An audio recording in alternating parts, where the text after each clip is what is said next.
Sejam bem-vindos a mais um episódio do podcast Médico para Paciente. Mais um. Hoje a gente vai falar sobre um assunto que a gente gosta muito, a gente já abordou aqui algumas vezes, que é sobre a saúde da mulher, quais são os procedimentos que você, mulher, ou você, homem, marido, namorado, que tem que saber um pouco mais sobre a saúde da mulher para poder tratar melhor da sua mãe, da sua esposa. Hoje a gente tem um convidado muito especial. Luiz, quem que é o nosso convidado? Hoje, boa noite, pessoal. Bom dia para quem escuta a gente. Boa tarde. Nossa, que chique. Sim. E a gente estava tentando trazer aqui uma temática bem interessante, que agregasse até mais em outros podcasts que a gente já escutou, que a gente já fez aqui com um mesmo especialista. Estamos aqui com o Dr. Antônio Henriques. Ele é ginecologista obstetra e tem uma atuação voltada para a parte de endoscopia ginecológica. E, além disso, ele é representante, ele é vice-presidente do Conselho Regional de Medicina, aqui da Paraíba. E a gente já vai trazer aqui a temática já para a gente começar. Quando a gente fala de saúde da mulher, sem dúvida é uma queixa que é extremamente comum, que perpassa aqui o ambulatório de Daniel, que trabalha a parte de dor abdominal, o meu ambulatório, que faz parte de dor crônica, e o seu, consequentemente, dor pélvica crônica na mulher, é uma dificuldade de investigação e de tratamento. E quando a gente coloca aqui dor pélvica crônica, um dos diagnósticos que ficou em evidência, com certeza, foi a endometriose, por alguns artistas que acabaram entrando na mídia. E a gente quer entender, na parte de avaliação, como é a avaliação de um paciente que tem uma queixa de dor pélvica e que e quando suspeitar, possivelmente, de uma endometriose. Bom dia, boa tarde, boa noite. Muito obrigado pelo convite. Meninos, parabéns pela iniciativa. Muito honrado, de verdade, de estar aqui. Já estava sonhando com esse convite fazia tempo. Mas, falando de dor pélvica crônica, Luiz, de fato é uma queixa cada dia mais comum dentro da rotina do consultório do ginecologista, no meu caso especificamente, porque trabalho com isso, né? A endoscopia ginecológica é a área de atuação que vai muitas vezes ser a última etapa de uma investigação ou mesmo do tratamento de uma paciente com esse tipo de dor. Então você perguntava quando a gente vai suspeitar. A gente vai suspeitar daquela paciente que tem uma dor pélvica, principalmente relacionada com a menstruação. É muito natural, é muito comum que adolescentes sentam essa dor, né? Que é chamada tecnicamente de dismenorreia, para você que está aí nos acompanhando entender. Então, dismenorreia é uma dor relacionada com a menstruação. Essa dismenorreia pode ser primária ou secundária. Ela é primária quando não existe uma causa, e ela é muito típica da adolescente, daquela moça que está no início da sua vida reprodutiva, nos primeiros ciclos menstruais, ali até os 18, 19 anos, que muitas vezes é causa de falta na escola, ela tem essa dor pélvica acompanhada de vômito, de diarreia. Essa é uma queixa bastante comum, que quando você investiga, você não acha absolutamente nada. Muito bem. Quando existe causa, ela é chamada de dismenorreia secundária, ou seja, tem alguma coisa por trás dela. E a causa mais comum de dismenorreia secundária é a bendita da endometriose, que tem tido muito mais diagnóstico do que tinha no passado, porque os meios, a propedêutica evoluiu enormemente, a ultrassonografia hoje tem uma qualidade excepcional, a depender do operador, claro, além dos aparelhos. A ressonância nuclear magnética tem sido uma arma muito importante, e finalmente a própria endoscopia, a videolaparoscopia, pode também funcionar como diagnóstico. Então a gente vai suspeitar de endometriose naquela paciente que tem uma dor pélvica relacionada com a menstruação e que normalmente não tinha essa dor anteriormente, que começa a apresentá-la na idade, ali depois dos 22, 23 anos, é a faixa etária em que ela começa a se tornar mais prevalente. Pensando nessa questão aí de endometriose, é muito comum a gente ver vários relatos de mulheres que falam que sempre sentiram dor, e elas muitas vezes elas acham que isso é normal, sabe? É normal sentir dor, eu sou mulher, tal. E muitas vezes tem um preconceito enraizado na nossa sociedade a respeito disso, né? Meio que mulher, depois que começou a ter, no caso, a menstruação, ela sempre vai ter dor, é normal, isso faz parte da vida. Quais são os sintomas assim que acende um alerta para a mulher que ela deve procurar um ginecologista e explicar? Muitas vezes eu acho que falta, às vezes ela vai no ginecologista, faz o citológico, faz a prevenção e às vezes não comenta para ele, doutor, eu sofro muita dor, tudo. Qual que é a questão? É uma dor que incapacita? Qual que é o grau de dor? Quanto que vocês acendem uma luz pensando que a paciente tem endometriose? Cara, você tocou num ponto muito importante, né? Porque as mulheres carregam o pecado original de Eva até hoje. E a origem é bem essa. Tá? Dessa coisa de eu nasci para sofrer, eu tenho que sentir dor e vou sentir. Quando casar passa, né? Quando casar passa, é um clássico. Aqui no Nordeste isso é... Então, não é normal sentir dor. Eu estou aqui com um brilhante especialista em dor. Não é normal sentir dor. Não é normal sentir dor. A gente não deve sentir dor quando a dor passa a te incomodar, quando ela passa a ser constante, quando ela prejudica a sua qualidade de vida. Você já deve procurar assistência. Não deve esperar a dor te incapacitar. Porque muitas vezes, quando ela se torna uma dor crônica, eu posso até operar a endometriose, tirar todos os focos, e essa dor já vai estar lá reverberando nos seus nervos, memorizada, e vai ser muito mais difícil ter que tratá-la. Então, a dica que a gente deixa para nossa paciente que está acompanhando aqui o podcast de médico para paciente é: não espere a dor incapacitar você. Procure assistência médica o quanto antes. Exato. E se você tocou um ponto importante, porque o paciente que sofre com aquela dor aguda, subaguda, faz parte de um sintoma. Então você, especialista nessa parte, começa a unir os sintomas dessa dor, a forma da dor, os sintomas associados numa síndrome e dá um possível diagnóstico que finaliza com exames complementares. Agora, quando essa paciente ultrapassa essa dor por mais de 3 meses, essa experiência da dor agora, a dor não é mais o sintoma, ela se torna a própria doença. A investigação continua necessária? Com certeza.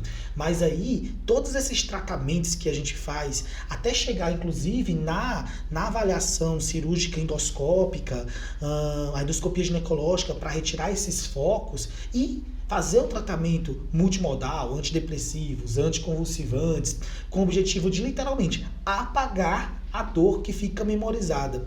Então, o paciente que sofre de dor crônica, ele tem que entender que não vai ser uma cirurgia, um comprimido, que vai literalmente, magicamente, parar de sentir dor. Não, o paciente ele tem que entender que vai ter que precisar de um acompanhamento muito mais completo.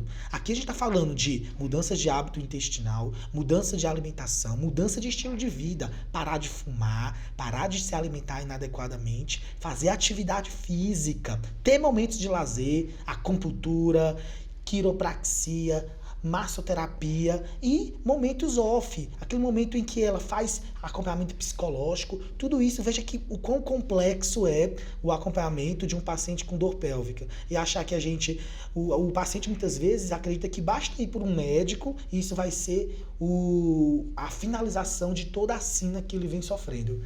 Isso é muito real, né? Então, enquanto você tem, de fato, pacientes que você opera e ficam maravilhosas, há muitas em que esse processo de dor já cronificou.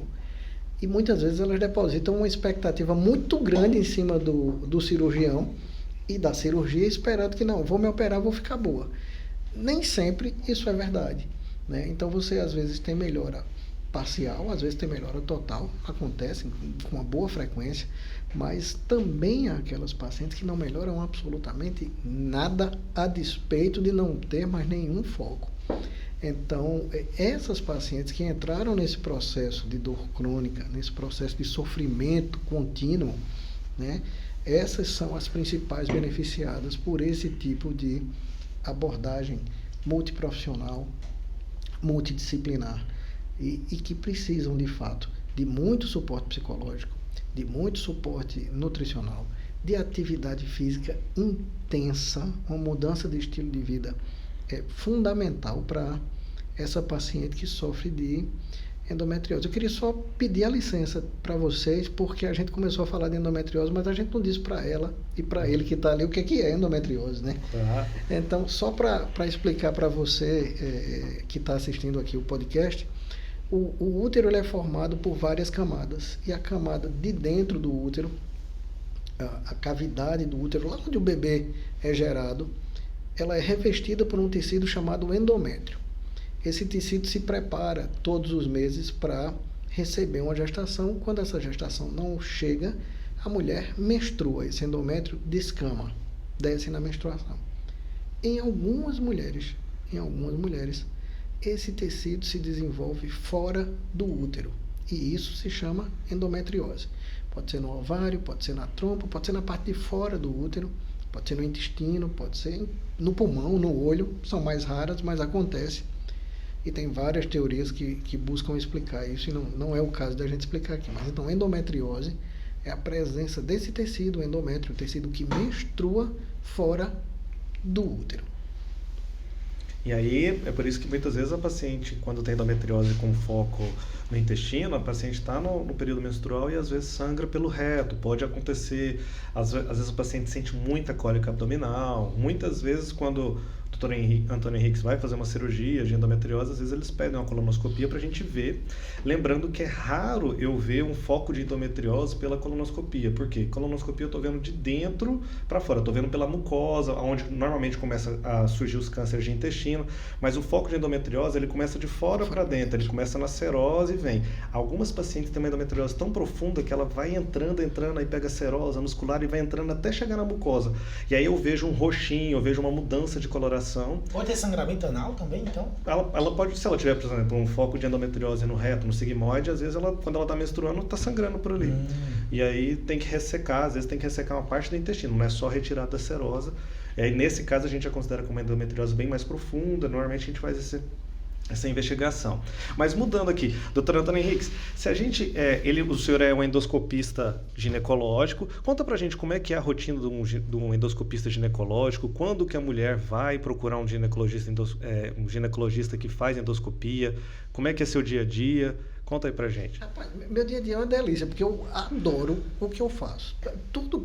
Eu sou uma pessoa de muita sorte, porque tudo o que eu faço com muita alegria, com muito prazer. Eu gosto do que eu faço. Eu gosto muito de ser professor, eu gosto muito de ser conselheiro do CRM e eu adoro ser médico na minha especialidade. Então, que pacientes procuram mais um endoscopista ginecológico? A gente tem duas vertentes. A de endoscopia propriamente dita, que é a histeroscopia, que a gente faz como você, que é endoscopista também. Eu entro com um endoscópio na cavidade uterina e vou diagnosticar ou tratar ou operar pólipos, miomas submucosos, hiperplasias endometriais, adenomiose, enfim, isthmocele, que é uma falha na cicatriz da cesárea. Essas são as principais doenças. Então, são pacientes que normalmente fizeram ultrassonografia, que teve como achado alguma dessas patologias que eu citei. Ou pacientes que já vêm com sangramento uterino anormal, com cólicas, que tem algum sintoma que sugere esse tipo de patologia. Então, como eu disse, eu acho o meu sonho é ficar fazendo só isso da vida. É bem parecido o aparelho de videohisteroscopia. Na residência, às vezes a gente tem um contato. Antigamente, a residência de endoscopia, na época dos meus chefes lá, sei lá, 30, 40 anos atrás, se eles verem que eu estou falando isso, mas eles falavam que quando fazia a residência de endoscopia no passado, eles tinham que saber fazer tudo, fazer cistoscopia, histeroscopia, tudo. Aí agora a gente está mudando, atualmente a gente ainda tem que fazer em alguns serviços obrigatório fazer broncoscopia, que é a parte pulmonar, mas aí nessa parte a gente tem algumas aulas e aí a gente tem contato para a gente entender também qual que são as peculiaridades dos aparelhos, tudo. E aí, mostrando para o pessoal, é bem parecido com o aparelho de endoscopia, que é o que vocês podem ter mais comum, a maioria das pessoas já fizeram uma endoscopia, no qual o senhor com uma imagem vai ver todo o útero, né? Vai ver o que está acontecendo. Exato. A gente tem um endoscópio, a diferença da endoscopia digestiva é que o nosso endoscópio é rígido. O endoscópio, hoje a gente usa endoscópio de 2,9 milímetros, é muito fininho, gente, assim, a comparação é um carrego de caneta Bic, é muito fininho. Então, a gente consegue fazer o procedimento sem analgesia, sem anestesia, muito tranquilo, 99% das pacientes toleram com tranquilidade. É um exame rápido, 5 minutos você resolveu e a gente vê, capta a imagem, né, do interior da cavidade uterina, da vagina, do canal cervical, etc. E isso está projetado numa tela né, associado a um sistema de computador de captura de imagem e geração de laudos, igualzinho lá na endoscopia, e é assim que funciona. Então, essa é uma vertente do que eu faço. A outra é a videolaparoscopia. Na ginecologia, Daniel, a especialidade de endoscopia ginecológica, a área de atuação, ela une a endoscopia propriamente dita e a videolaparoscopia. Por que fizeram assim? Não sei, mas eu achei foi bom, porque eu gosto das duas coisas. Então, a videolaparoscopia é um procedimento cirúrgico em que a gente faz uma incisão, normalmente na cicatriz umbilical, no umbigo, entra com uma câmera, vai captar uma imagem num sistema parecido com o que usamos na endoscopia e vai fazer outras incisões pequenas por onde a gente vai entrar com pinças e vai fazer ali cirurgia ou diagnóstico. Às vezes a paciente vem só porque tem, por exemplo, uma infertilidade, investigou endometriose na ressonância, não viu nada, fez uma histerossalpingografia, que é um raio-x do útero e das trompas. Essa histerossalpingografia não revelou nada e ela quer saber porque é infértil, porque tem dificuldade para engravidar. E a gente entra com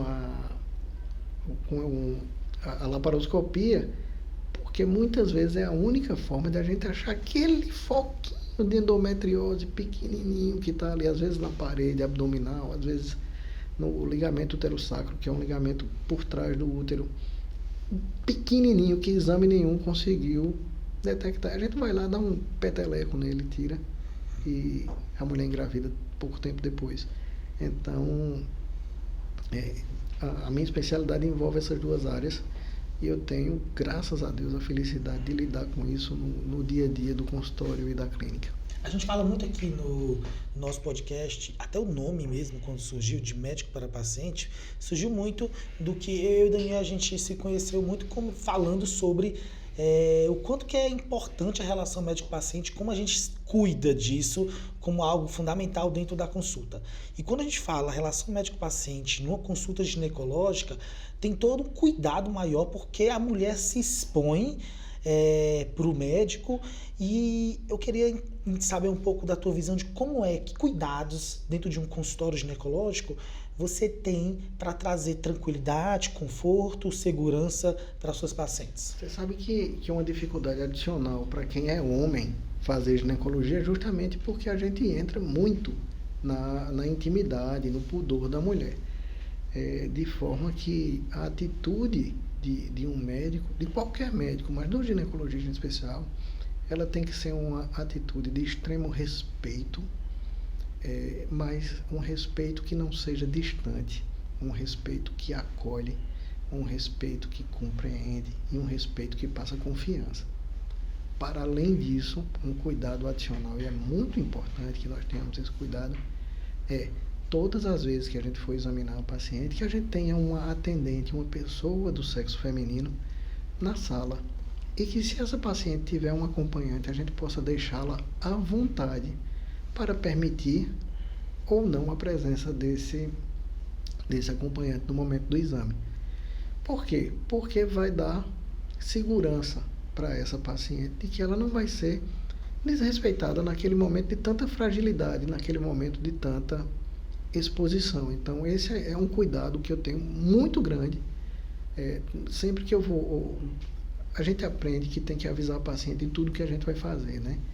E isso na consulta ginecológica é 10 vezes mais importante. Então, olha, eu vou encostar na senhora, eu vou passar o espéculo, o aparelhinho aqui, eu vou colher uma lâmina do colo do útero, enfim, cada passo que a gente dá na consulta precisa ser explicado e solicitada permissão à paciente. Simples assim.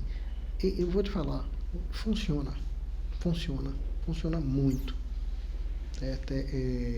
A atitude do médico para o paciente, ela tem que ser essa atitude de respeito. A gente não pode, de forma alguma, ficar achando que está num pedestal e simplesmente dar ordens para paciente. A gente não pode dar ordem para ninguém, a gente tem que pedir e tem que explicar, porque as pessoas precisam entender por que é que estão sendo examinadas e qual é o objetivo do exame. No meu caso também tem essa questão, doutor, que é quando eu vou fazer uma colonoscopia, o que eu sinto muitas vezes é paciente quando vai fazer o exame, ele entra sem saber como que vai ser, ele pensa que vai ficar totalmente desnudo, pelado lá, que vão... Então, muitas vezes antes de começar eu converso, porque a maioria dos meus pacientes que vão fazer colonoscopia às vezes são idosos, e as mulheres elas entendem mais, justamente porque elas são acostumadas a fazer o exame de rotina com o ginecologista, muitas vezes a gente já explica tudo, a gente, lembrando que para fazer o exame a gente só vai deixar a parte desnuda só um buraquinho só para a gente poder fazer o exame, não fica nada disso, tem uns shorts específicos, tudo. Mas quando é em homem, no meu caso, principalmente quando é homem idoso, é bem mais difícil você explicar. Muitas vezes é o primeiro exame, é a primeira vez que ele está vindo, aí a gente explica, aí eles entendem. Às vezes o que eu costumo também fazer, mesmo sendo o meu exame precisando de uma sedação, fica um familiar ali perto para dar uma segurança e depois vai. Mas eu concordo plenamente que essa questão de humanizar e de aproximar o máximo que a gente conseguir do paciente, eu acho que ajuda muito e muitas vezes falta na nossa especialidade. Às vezes a gente vê que às vezes os pacientes sentem sempre uma historinha de alguma coisa que aconteceu no passado, eles trazem. Se você tentar conseguir conversar, você consegue deixar o paciente bem mais tranquilo. E você, Luiz, como é que você faz quando você vai fazer procedimento, por exemplo, um bloqueio na coluna, alguma coisa assim? Os procedimentos minimamente invasivos na coluna são o carro-chefe no tratamento da dor lombar, da dor crônica, sem dúvida. E, primeira coisa, aprendi com você. Há mais ou menos 1 ano e meio, eu acrescentei dentro da minha rotina o paciente escolhe a música da sala. Aí o paciente, geralmente, quando eu chego, eu vejo ele no pré-operatório. Quando ele entra no bloco cirúrgico, ele escolhe a música da sala, já fica um pouco mais tranquilo. E como a maioria dos procedimentos, sendo lombares, o paciente está deitado de barriga para baixo, então eu explico que ele vai ser necessário ser exposto a essa região da lombar e do glúteo, já que geralmente os pacientes com dor lombar crônica, eles têm pontos de gatilho, região de glúteo, piriforme, que são necessários também ser feitos bloqueios nessas regiões. Então, o paciente é explicado a localização onde vão ser feito o procedimento, a necessidade da exposição. Então, a sedaçãozinha junto com a música que ele gosta, tudo flui. Aí você consegue conectar um pouco mais. É legal, né? Eles acabaram de me dar uma ótima ideia. É muito bom. Há mais ou menos 1 ano e meio. Legal. Legal pra caramba. E uma coisa que você percebeu, a gente já trouxe um anestesista pra cá, e ele vem percebendo isso, de que o uso da música e tranquilidade usa menos sedação. Tem trabalhos que mostram que usam menos sedação. Perfeito. Adorei a ideia. É legal. Eu acho bem interessante. Qual a principal música que cai nas tuas playlists? Na minha, muita música religiosa. Tem muita música religiosa. Muita música religiosa. E tem um pouquinho de forró agora nesse tempo. Tanto é que o Spotify nunca consegue me agradar, porque sempre tem o pessoal que pede, aí quando ele quer fazer uma lista pra mim, é sempre de um monte de paciente, ele não acerta. Mas é legal essa questão, porque às vezes conecta a gente naquele momento, e às vezes, como a gente sempre comenta isso aqui nos stories, tudo, quando eu esqueço, estou na rotina e não faço, o paciente para, doutor, eu quero escolher minha música. Já aconteceu isso. Uma vez antes de eu começar o exame, doutor, não vai dar pro senhor começar sem eu escolher a música. Eu tive que parar, porque já tava, eu falei, não, calma, aí depois eu falei, cara, tá falhando isso aqui. É interessante, que os pacientes já vão sabendo, né? É uma forma de conectar. Quando é pai, né? mãe, irmão, você faz procedimento na mãe, depois minha filha, ei, doutor, ela escolheu a música, vou poder escolher. Ai, não, esqueci, desculpa, vamos lá, escolher sua música. É interessante. Sim. Doutor, pensando agora nessa parte mais da nossa prática, ultimamente a gente vem discutindo bastante a respeito de atuações, como que a gente deve se portar no meio médico, né? A gente já teve alguns problemas aí no início do ano que a gente até comentou, né? Aquele problema do anestesista lá durante um parto, tudo. Hoje em dia, como o senhor como conselheiro lá do CRM, o que o CRM tem feito para deixar mais seguro esses procedimentos no qual o paciente vai ser sedado? O que o CRM tem tentado melhorar para tentar evitar que eventos como aquele, que são raríssimos, ocorram novamente?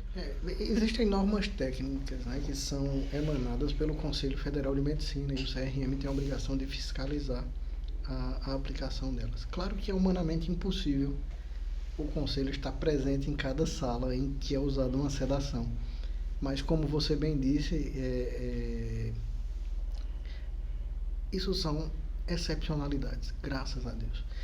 Quando esses maus profissionais eles são pegos, quando eles são denunciados, eles têm que responder a uma sindicância no primeiro momento, e, havendo mesmo indício, a chance de que a coisa tenha acontecido, vira um processo ético profissional.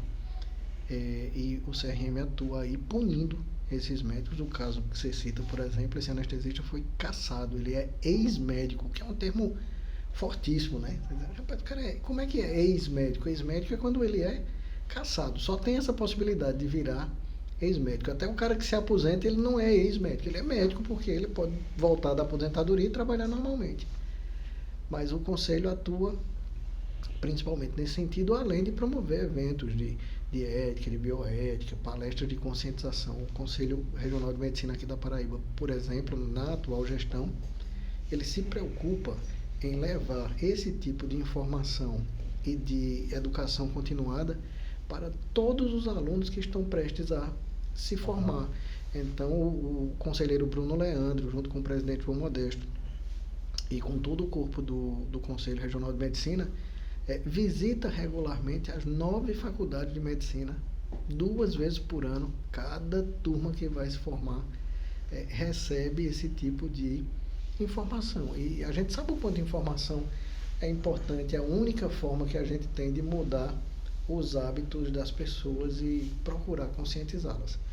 Infelizmente, do mesmo jeito que existem maus padeiros, maus enfermeiros, maus pintores, maus profissionais de qualquer área, também na medicina isso vai acontecer. O que a gente precisa estar atento para denunciar essas pessoas e o conselho cumprir a sua obrigação de puni-las quando for o caso. E como a população, o paciente, pode fazer uma denúncia quando passa por alguma situação que para o paciente achou que houve um erro médico ou uma atitude inadequada desse profissional? Vamos lá, tem vários caminhos, né? Quando ele acha que foi vítima de um mau atendimento, de um procedimento que envolveu negligência, imperícia ou imprudência, que é o artigo que envolve o erro médico, só para explicar a você de casa, negligente é aquele cara que deixa de fazer, a pessoa que deixou de fazer o que podia. Imprudente é aquele que foi além do que podia. Vou dar um exemplo para você. Negligente é o cara que não usou o cinto de segurança, ele deixou de fazer. Imprudente é o cara que mesmo de cinto de segurança andou a 150 por hora na BR na chuva. Ele foi além do que era permitido. E imperito é aquele que não sabe dirigir e resolve dirigir. E a gente se depara com esse tipo de situação na medicina, infelizmente.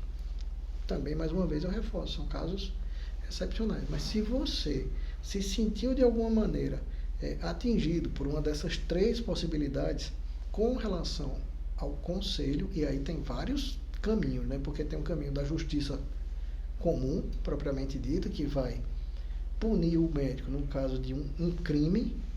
Vou dar um exemplo famoso, vamos lembrar do Dr. Bumbum lá no Rio de Janeiro. Sim. Né?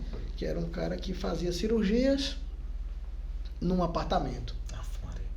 Fazia cirurgias num apartamento. Então, ele era negligente, ele deixava de fazer? Não. Ele fazia. Ele era imperito, ele não sabia fazer? Não, ele sabia fazer. Era um bom cirurgião. Tanto que as pessoas pagavam caro para ser operadas numa cobertura na Barra da Tijuca. Mas ele era imprudente.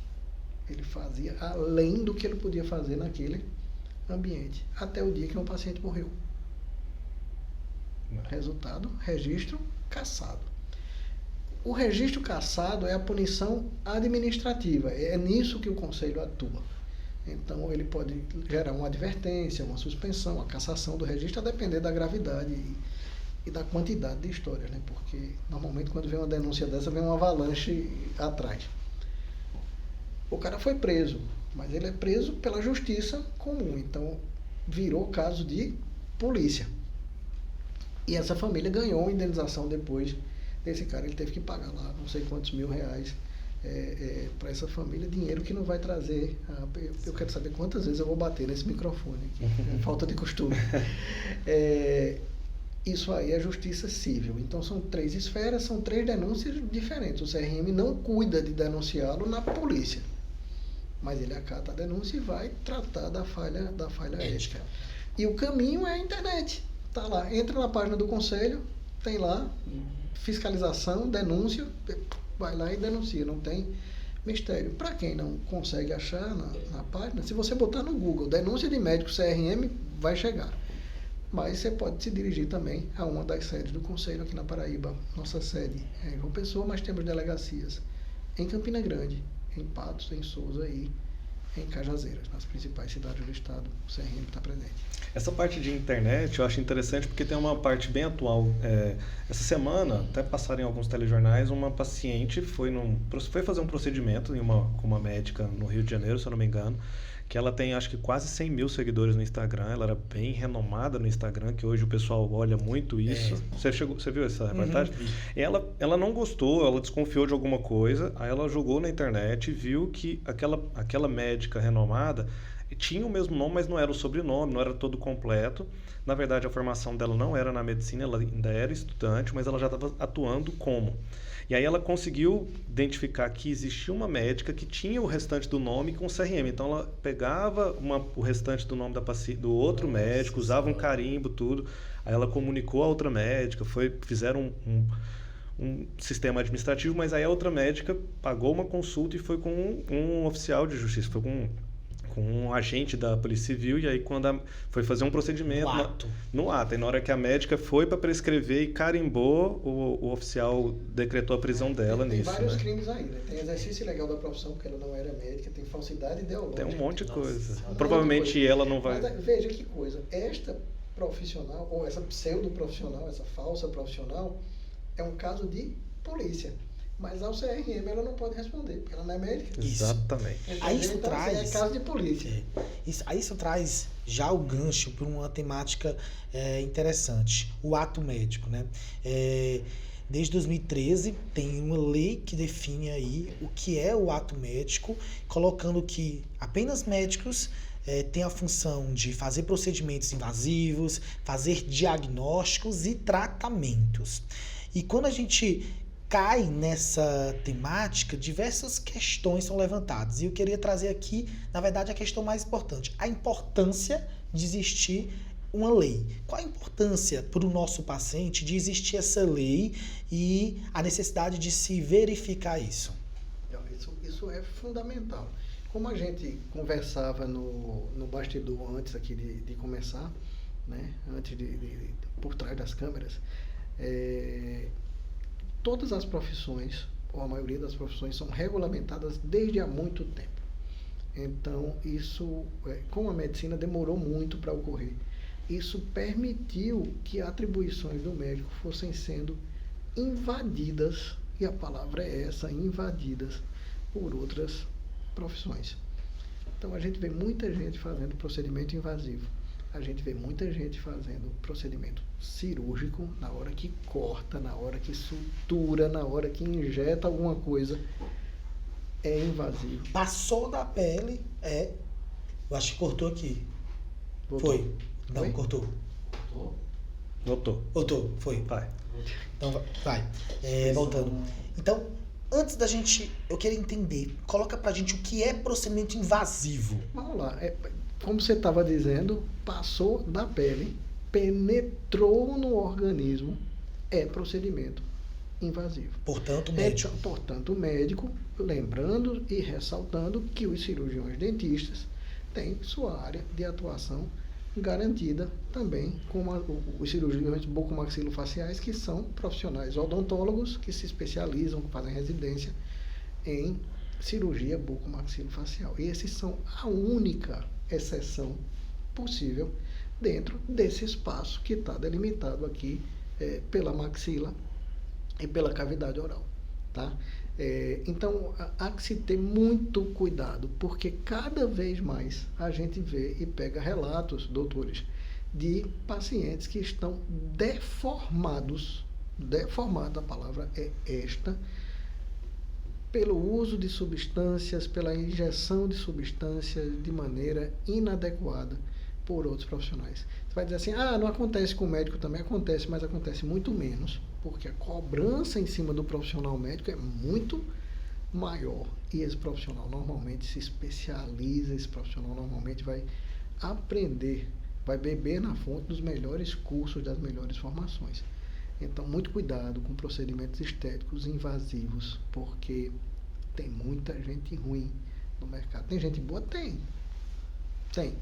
mas é mais difícil de você saber se essa pessoa não é certificada. Então, uma maneira de você saber se o médico ele é capacitado, se ele está habilitado para isso, é entrar lá no Google e procurar por três letrinhas, RQE. RQE é Registro de Qualificação na Especialidade. Então, se você colocar lá, Dr. Antônio Henrique de França Neto, Paraíba, no Google, vai aparecer médico, CRM número tal, cirurgia geral, ginecologia obstetrícia, endoscopia ginecológica, RQE, números tais, tais e tais. Dr. Luiz Severo vai estar lá com a especialidade dele de neurocirurgião, RQE, número tal. Dr. Daniel vai estar lá com a especialidade dele de cirurgião geral e endoscopia digestiva, RQE, número tal. Essas três letrinhas, meus amigos, fazem uma diferença incrível. Isso. Por quê? Na cirurgia plástica tem muito aventureiro. Tem muita gente que não está habilitada. Estou falando de médicos mesmo, não estou nem falando das outras profissões. Vai lá no Google, vai lá no site do Conselho Federal de Medicina e pesquisa. Se ele tiver RQE, você já fica muito mais tranquilo, porque só tem 2 caminhos para ter RQE. Residência médica e prova de título de especialista. E eu vou dizer, minha gente, uma prova de título de especialista não é coisa fácil, não. Exato. Uma boa. Isso daí, essa coisa do RQE, ela é importante em qualquer subespecialidade, né? Porque, às vezes, você, até mesmo puxando aqui para dentro da neurocirurgia, patologia de coluna é extremamente comum. Então, é muito comum diversos colegas neurocirurgiões colocaram lá neurocirurgia, tratamento da dor, tratamento da coluna. Cada subespecialidade dessa tem um RQE. E se você tem esse RQE, quer dizer que você fez uma formação complementar, dando, portanto, maior expertise, maior treinamento e, portanto, melhor resultado. Então, sempre procure um especialista que é mais seguro. Muito mais. Acho que foi uma dica muito valiosa, que muitas vezes a pessoa pergunta pra gente como que eu posso saber se ele é, como é que é a formação do médico, tudo. Hoje a internet está dando esse acesso à informação e está ajudando bastante. Luiz, tem alguma pergunta que o pessoal fez pra gente fazer? Na caixinha que eu abri mais cedo, de dúvidas, eles trouxeram uma pergunta sobre a telemedicina. Né? Anteriormente, eu lembro quando eu ainda era estudante, eu me formei tem 10 anos. Na época que eu era estudante ainda, se falava pode, não pode, telemedicina, mas quando veio o período da Covid-19, até na época, CRM, libera, não libera, concorda, não concorda. Quando veio a Covid-19 e a necessidade do distanciamento, a telemedicina foi necessária e fomos obrigados, e hoje é uma realidade boa dela estar presente. Minha pergunta para o senhor é, do ponto de vista do CRM, do Conselho Regional de Medicina, como eles veem a telemedicina agora no período pós-pandemia, a necessidade de manter, sim ou não, e a segurança do paciente na telemedicina, já que, em tese, a gente abre mão do toque do exame físico. Esse é desses dilemas que eu acho que a gente vai demorar um pouco para ter resposta. Mas tem coisas que vêm como uma avalanche. Havia uma resistência muito grande à telemedicina da parte do Conselho Federal de Medicina, da parte de nós, categoria médica. Não sei se vocês vão lembrar, mas pouco antes da pandemia, um ano e meio antes da pandemia, o Conselho Federal de Medicina editou uma resolução sobre telemedicina e a revolta da classe foi tão grande que essa resolução saiu, deixou de vigir para ser revista. Aí a pandemia veio assim, deu uma tapa na cara de todo mundo e disse, olha, não tem para onde correr, sabe? Isso é como antigamente você dizia assim, não, só pode se comunicar por sinal de fumaça. E aí vem o telefone, e depois do telefone vem a telefonia móvel, e depois da telefonia móvel a gente conversa olhando para o outro como se fosse o desenho de uma coisa que não é do tempo de vocês, mas tem um desenho chamado Os Jetsons, e o patrão ligava pro cara lá e era uma videochamada. Isso era inimaginável ali na década de 70, né? E hoje isso é uma realidade, né? Hoje a gente está aqui nesse estúdio, gravando e falando para milhares de pessoas em qualquer lugar do mundo, sem a necessidade de antenas telescópicas, de uma rede de televisão para fazer isso. Então, telemedicina, ela veio para ficar. Quer a gente goste, quer a gente não goste. Isso é fato. Até que ponto, qual é o limite dela, é uma coisa para ser discutida, estudada, avaliada. Claro que o exame físico ele é fundamental em muitas especialidades, mas eu não posso dizer que um dermatologista, por exemplo, não pode fazer o seu exame físico através de uma câmera. Eu não posso, eu não tenho como. Não tenho como fazer um exame ginecológico numa tela. Uhum. Você não tem como fazer uma endoscopia numa tela, né?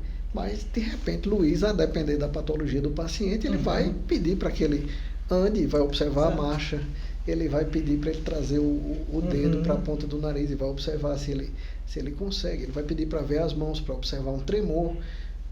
Alguns sinais você vai conseguir fazer.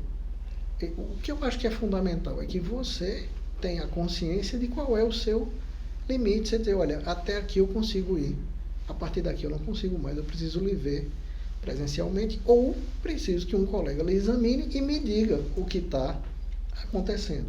E isso já está regulamentado, né? Já existe a possibilidade de um colega fazer o exame físico e passar para o especialista. E já existe tanta coisa como especialistas de São Paulo aqui em Campina Grande. A gente está gravando em Campina Grande, Paraíba, minha gente.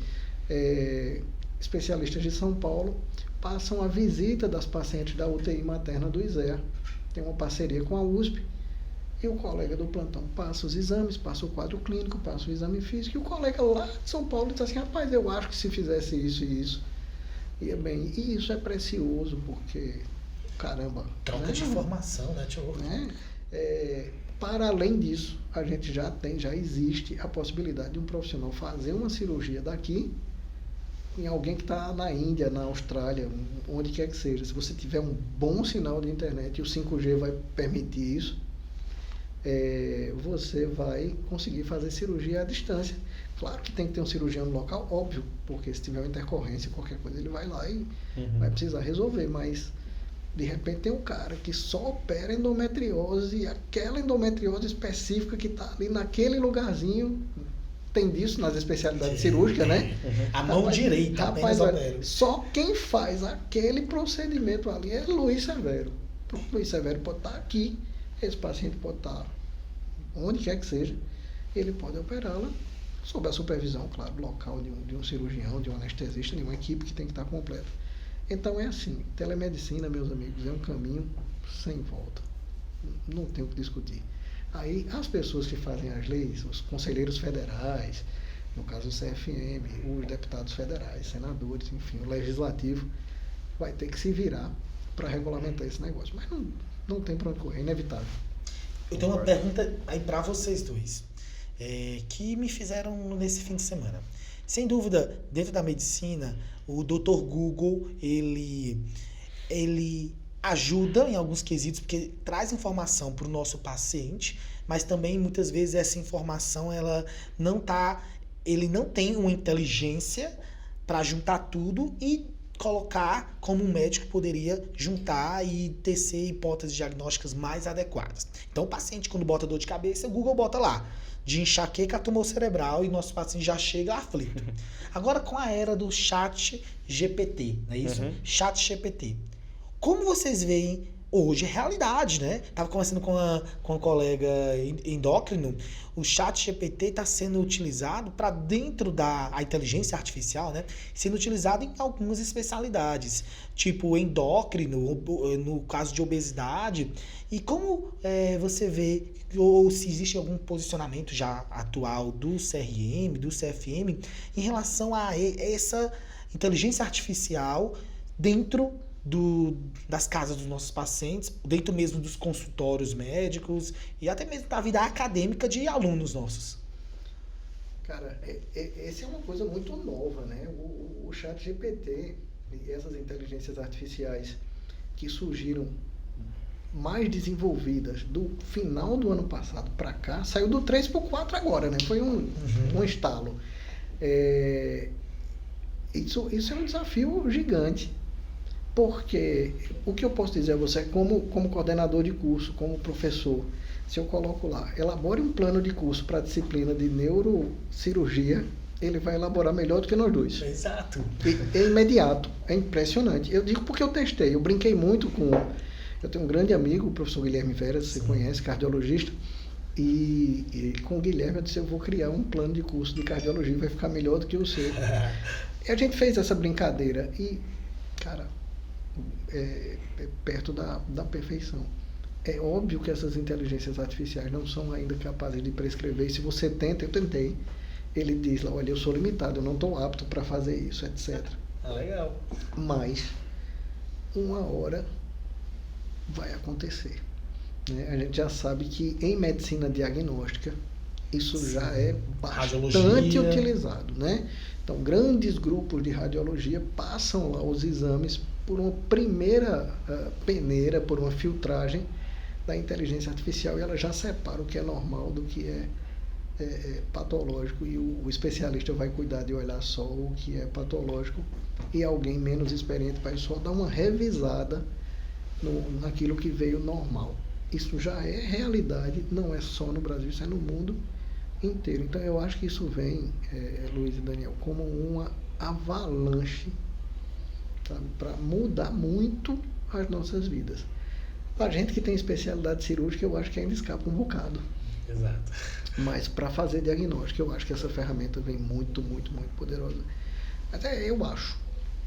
Como vai ser regulamentado? Não sei. E para além disso, como é que vai ser controlado? Aí é que eu não sei como é que fiscaliza um computador ou celular de alguém. Né? Eu não sei. Vamos esperar. Mas acho que assim, pelo menos acho que impactando melhorando a saúde, né, das pessoas, seja trazendo uma informação que seja correta, eu acho que é isso que vão tentar melhorar. Vamos esperar, realmente é muito novo, mas tem algumas coisas, assim, tem cantores que nunca cantaram uma música, eles colocam no chat GPT uma música de uma outra pessoa e fez sucesso, no caso The Weeknd lá, ele nunca tinha cantado uma música X lá, e colocaram na voz dele e já tinha um monte de gente que tinha escutado no Spotify, entendeu? Então isso tem várias áreas estão sendo, o pessoal só pegou um pouco da voz da pessoa e já botou, entendeu? Então tem algumas coisas aí que eu acho que o mundo tá meio assustado, né? Porque você vai ver a inteligência, o pessoal já pegou a voz de um cara, falou, a voz desse cara fica boa com essa música aqui, colocou e estourou no Spotify. Aí quem que vai receber, né? Quem que tá recebendo dinheiro? O cara nem cantou a música, então a gente vai ter alguma coisa. E envolve também aquela história do deepfake, né? De pegar seu rosto, seu corpo, Exato. Colocar na roupa que quiser, você falando o que você nunca falou. Gente. Então, é assim, a gente tá diante... Rapaz, Black Mirror. Exatamente. Black Mirror chegou. Exatamente. Chegou e vamos ver como que a gente vai sair dessa, né? Eu espero que melhore. Eu queria agradecer a presença do Dr. Antônio Henriques. Muito obrigado, doutor. Nesse momento a gente deixa um espaço para o senhor deixar as considerações finais, caso o senhor queira falar alguma coisa para os nossos ouvintes, para quem está nos assistindo. Cara, eu queria, antes de mais nada, agradecer e parabenizar vocês novamente pela iniciativa. O papo foi uma delícia. Eu passaria a noite inteira aqui conversando. Vocês são bons de papo. E agradecer de verdade e ressaltar para a população que esse tipo de prestação de serviço, que a informação ela é fundamental. Então, para você que está assistindo o podcast de Médico para Paciente, que você divulgue, que você curta e compartilhe o que você está vendo aí, porque levando a boa, verdadeira informação é que a gente consegue melhorar o nosso mundo. A gente está cheio de fake news, cheio de teorias da conspiração, e a vida pode ser muito mais simples se a gente cuidar somente daquilo que é de verdade. Show de bola. É o que a gente reforça, né? A informação salva. Então, você que ainda não segue a gente aí no Spotify, de Médico para Paciente, no YouTube, de Médico para Paciente, segue, avalia 5 estrelinhas, se fez sentido para você e gostou, avalia 5 estrelinhas. E claro, no Instagram, acompanha aí o @ de Médico para Paciente. @Dr. Daniel Martins. Com 2 S's. Exatamente. dr.antônio-henriques. E @dr Luiz Severo Neurocirurgia. Fica forte abraço e até a próxima. Tchau, tchau, pessoal. Tchau, pessoal. Um abraço.